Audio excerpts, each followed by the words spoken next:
In May 1948, David Ben-Gurion stood up in Tel Aviv and declared the independence of the state of Israel, and he called it a Jewish state. And ever since then, really even before then, there's been an ongoing dialogue and discussion, even a debate, on what does it mean that the state of Israel is a Jewish state? Let's discuss this. Shalom, my friends. It's the Kiva Gersh with Israel in 5, where we give you everything Israel in 5 minutes. Please like and subscribe. And if you have any questions and want to keep the conversation going, please do so below in the comments. What does it mean that Israel is a Jewish state? There's so many different ways of understanding that phrase and answering that question. What does it mean that Israel is a Jewish state? And this dialogue, this discussion, this debate even started many years even before 1948, when the state of Israel was officially declared.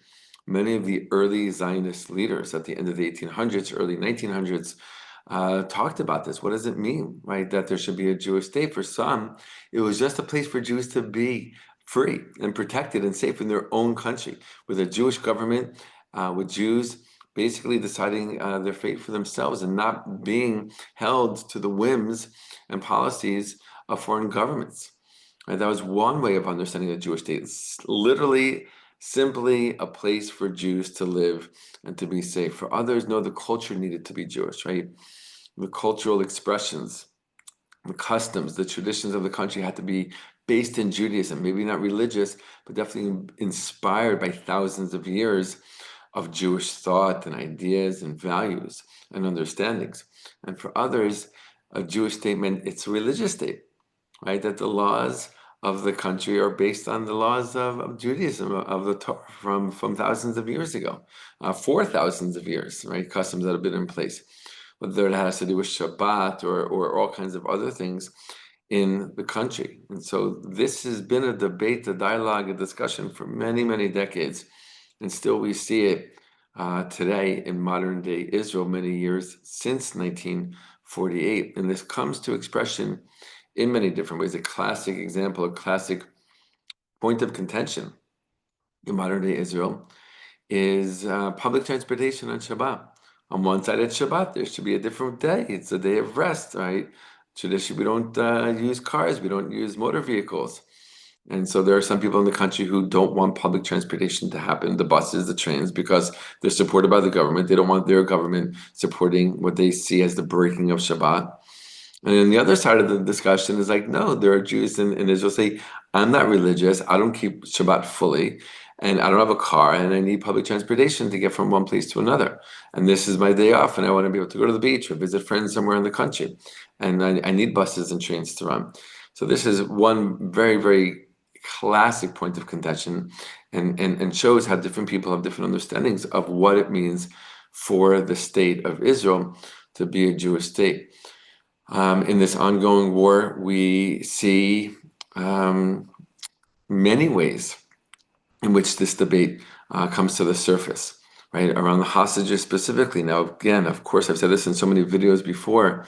Everyone in Israel wants the hostages to come home, but what's the best way to bring them home, right? And there are different Jewish values kind of, surfacing here. They're all based on this ancient Jewish idea of Pidyon Shvu'im, which is to redeem the captive. But do you redeem the captive at any cost? Right? There's some people on one side of the debate here in Israel who say at any cost we should do anything with it, whether even if it means stopping the war, pulling out all our troops from Gaza Strip. The most important thing, a Jewish value, is to bring the hostages home. Right? That is the most important thing, and we need to do that because that it is an ancient Jewish teaching and an ancient Jewish value. On the other side of the debate, people are saying, of course we want them released, of course we want to bring them back home, but we can't risk future Jewish lives by pulling out our troops and ending the war before the war is finished, before Hamas is completely dismantled. Right? So you have different understandings of Jewish values around this specific issue, and it really, really creates a very heated debate, right? So there are many different points, issues, topics here in the modern state of Israel around this question of what does it mean that Israel is a Jewish state? You have secular people today who just want this to be a place for Jews to live freely and safely, and it doesn't matter if it's Jewish in terms of its culture or not. It can be like London, it could be like New York and LA, right? Just that it's a place for Jews to be safe and protected. Others in the middle want the cultural traditions and institutions to be inspired by Judaism, but not fully religious. And others on the other side want Israel to be a state that follows traditional and ancient Jewish traditions and laws, right? Whether it comes to Shabbat or Kashrut or other things like that. And that's the big debate that happens here in the country. I think we can say one very, very beautiful thing is even with this debate and these different understandings of what it means for Israel to be a Jewish state, you see many, many pieces, parts, aspects of Israeli society and culture very much inspired by and shaped by Jewish tradition, Jewish thought, Jewish values going back thousands of years. It's a very Jewish state. And you walk on the streets on Shabbat, it doesn't matter if someone's religious or not, everyone's saying Shabbat Shalom to each other, right? The holidays are the national holidays, Passover and Sukkot, Rosh Hashanah, Yom Kippur. Right? Yom Kippur, there's no law against driving on the roads here in Israel, but there's a tradition. Even secular Israelis don't drive on Shabbat. I'm sorry, on Yom Kippur. They won't drive on Yom Kippur, right? Because it's a tradition that's been going on for many years, and they believe it's a beautiful tradition.